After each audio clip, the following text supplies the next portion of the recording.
Kan GoPro kengin battery in top santa ka chuan ka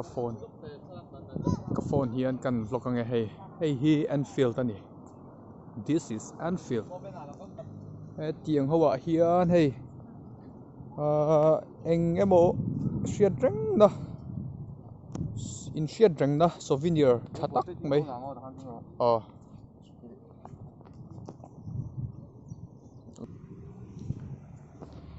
chuan hei hetlah hian heng lawa hian hei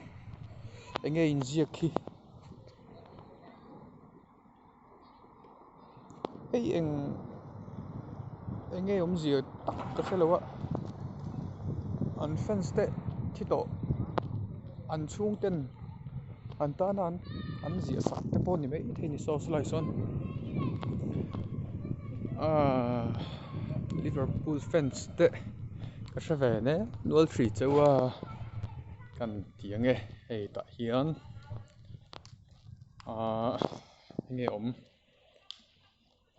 hei enge chu thil koi tak tak an i hmel Liverpool Memorial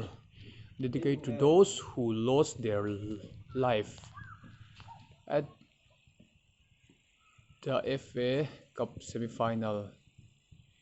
Hillsborough, 15 April 1989. Mini hi in chet na nge thlenga ta hian